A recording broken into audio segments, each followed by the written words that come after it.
Olá, queridos amigos e queridas amigas. Sejam bem-vindos e bem-vindas às nossas reflexões éticas e espíritas sobre questões de O Livro dos Espíritos, a mais importante obra da doutrina espírita ou espiritismo. Na conversa de hoje, iniciaremos o capítulo 2 do referido livro, que trata das provas da existência de Deus. Neste capítulo, constam as questões de número 4 a 10, totalizando 7 perguntas. Nesta questão 4, do Livro dos Espíritos, Allan Kardec estabelece a base ética da fé racional espírita, aquela que utiliza a razão, ao afirmar que a crença em Deus decorre da razão aplicada à observação da realidade, aquilo que você é capaz de captar do mundo em sua volta, e não de imposições dogmáticas, aquelas que não permitem nenhuma reflexão, nenhuma discussão ou questionamento, diferentemente do espiritismo. Ao convidar o ser humano a observar as obras da criação, tudo que está em nossa volta, e a usar a razão, o Espiritismo propõe uma crença consciente, lúcida, livre de dogmatismo e coerente com a ciência da sua época. Evidente que de Kardec até agora, muita coisa evoluiu na ciência e o Espiritismo procura acompanhar esta evolução. Essa compreensão não é apenas teórica. Ela orienta atitudes concretas no nosso dia a dia, no nosso cotidiano, fortalecendo a responsabilidade moral nossa, o equilíbrio emocional e a confiança na vida, de tudo aquilo que ela nos oferece de bom. O texto sustenta os valores morais decisivos para a conduta espírita. Então a questão diz o seguinte: onde podemos encontrar a prova da existência de Deus? Aonde ela está? E aí vem uma palavra que é importante nós esclarecermos um pouquinho, que se trata de axioma.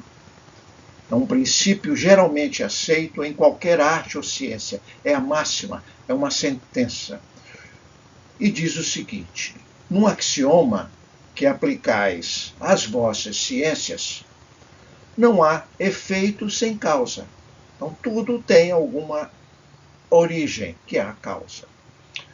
Procurai a causa de tudo o que não é obra do homem em sua volta. E vossa razão vos responderá. Ou seja, tudo aquilo que não é criação nossa, quem criou? Aí Kardec faz alguns comentários interessantes nessa questão que vale a pena relembrá-los.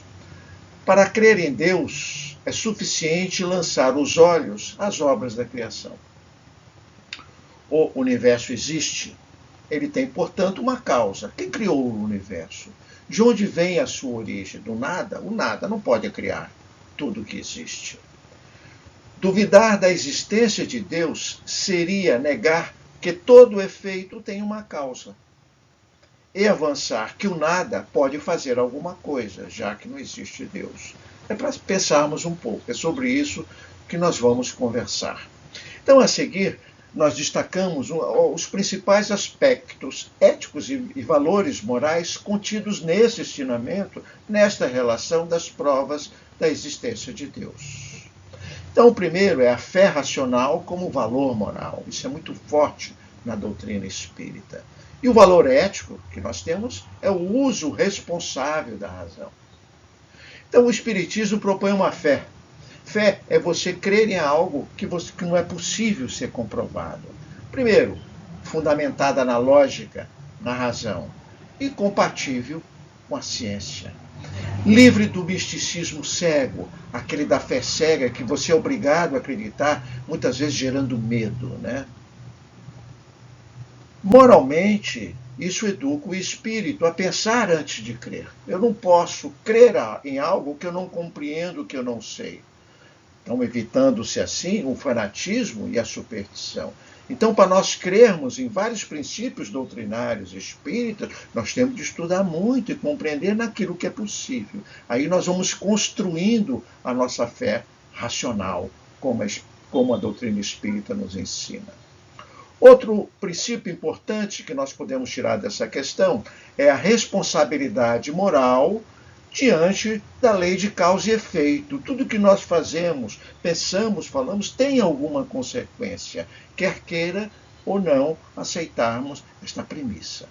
Então, o valor central dessa ética é a seguinte, é a responsabilidade social.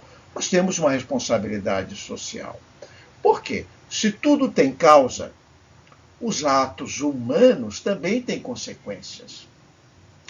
O bem e o mal não são arbitrários, são frutos de uma escolha nossa conforme o nosso grau evolutivo.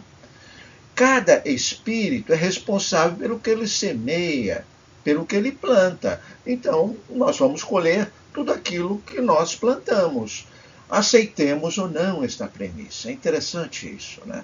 Então, este princípio fundamenta a lei moral da responsabilidade e do dever. Então, todos nós, sendo espíritas ou não, nós temos uma responsabilidade. Não podemos sempre atribuir aos outros aquilo que muitas vezes temos uma parcela de responsabilidade. É para nós pensarmos nos dias atuais, né? Outro princípio interessante é humildade diante da criação. Então aqui nós temos um valor muito importante doutrinário, que é a humildade espiritual. Nós não somos esse ser perfeito, nós não podemos ter esse orgulho de sempre termos a razão de tudo aquilo que nós acreditamos como verdade.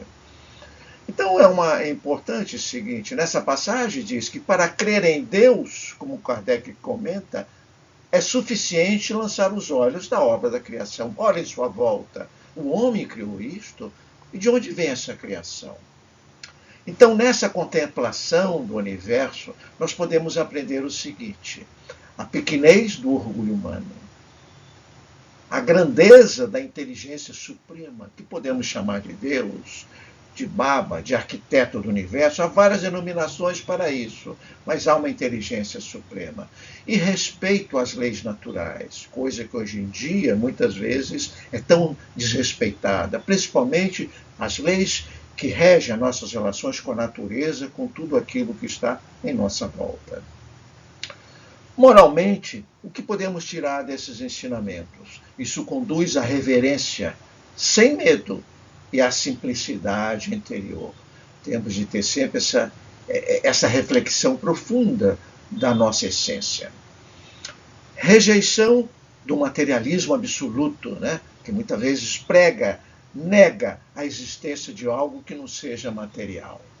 Então, o valor ético espírita muito forte é a abertura ao transcendente, a abertura à religiosidade, a abertura à espiritualidade, a algo aquilo que nós não temos condições de compreender agora, pela nossa incapacidade de termos as ferramentas, os instrumentos das ciências necessários, ou a nossa capacidade de consciência para compreender algo que vai além daquilo que está em nossa volta.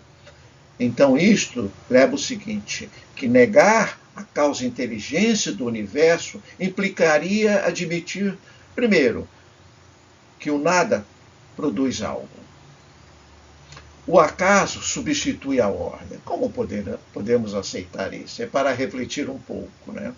Então, o Espiritismo combate o materialismo.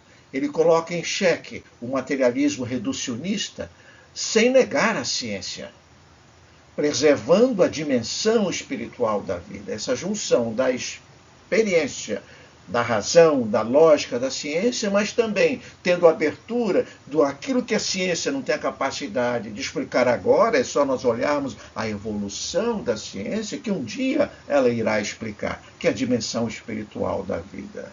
E isso é para nós pensarmos. Então, a síntese ética, muito importante dessa questão 4 que nós podemos extrair. Primeiro, o ensinamento apresenta uma ética baseada em fé racional e consciente. Honestidade intelectual. Temos a humildade de termos com uma compreensão daquilo que nós somos capazes de dar um sentido hoje, mas nós sabemos que é muito limitada, que isto vai ampliando conforme a nossa evolução intelectual, moral, espiritual e também da ciência que nos acompanha. Temos uma responsabilidade moral, hoje tão em falta, né, a nossa realidade do mundo, realidade política, econômica. Humildade diante da criação. Rejeição do fanatismo e do materialismo extremo. Muitas vezes a gente vê o fundamentalismo na própria ciência. E liberdade de consciência. Todos nós, todos vocês têm o direito de acreditar naquilo que é o certo, naquilo que é o justo, naquilo que é o melhor. Finalmente, podemos concluir dessa pequena reflexão, que há muito mais questões, né, que podemos extrair daí, é que em termos morais, esta questão 4 ensina que crer em Deus para o Espiritismo é um ato lúcido da razão. É um compromisso ético com as leis que regem a vida, que podem ser sintetizadas como as leis do amor, também ensinadas por Jesus. O que precisamos é colocá-las em prática. Isso é uma pequena reflexão. Obrigado pela atenção de vocês e esperamos na próxima questão.